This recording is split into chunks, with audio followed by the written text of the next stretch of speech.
Je veux revenir avec vous sur la question des convictions, puis faire une application pratique assez concrète. Un jour, il y a un homme sage qui m'a dit, il y avait un domaine dans ma vie où je sentais que ça n'allait pas, mais ça changeait pas vraiment. Et il m'a dit, je pense que tu manques de repentance, Yannick, tu devrais demander à Dieu de te donner vraiment une profonde repentance. C'est comme si je manquais de conviction que je devais arrêter de faire ça. Et puis, je pense que je remettais ça à plus tard d'adresser cette question-là.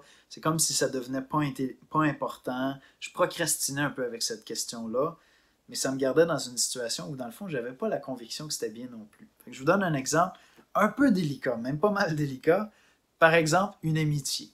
Tu as une amitié avec quelqu'un, puis un autre de tes amis qui t'a beaucoup à cœur vient te voir, puis il dit, écoute, il me semble que cette relation-là, c'est une mauvaise influence dans ta vie, il y a quelque chose qui ne marche pas là-dedans, il y a quelque chose qui ne va pas, euh, ben c'est une belle opportunité d'apprendre à chercher une conviction. Et là, je peux être tenté de me dire, ben, j'ai pas la conviction que c'est mal, j'ai pas la conviction que c'est malsain, j'ai pas la conviction que ça va pas, donc je vais garder les choses comme ça. Et dans ce cas-là, ça relèverait peut-être d'une forme de paresse spirituelle. J'ai un ami qui m'a bien à cœur puis qui me dit, écoute, je ne veux pas condamner cette amitié-là, mais il y a quelque chose qui me préoccupe. Tu devrais chercher la face de Dieu, tu devrais chercher une conviction.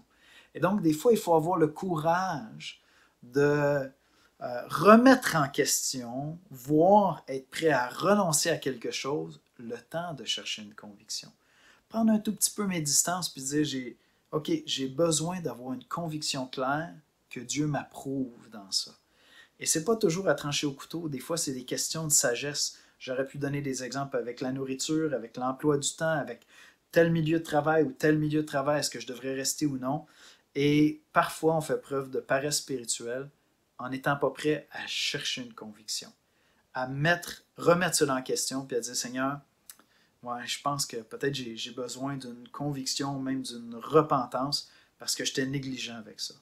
Si tu n'as pas la conviction que c'est bon à faire, tu devrais être prêt à remettre ça en question puis chercher une conviction.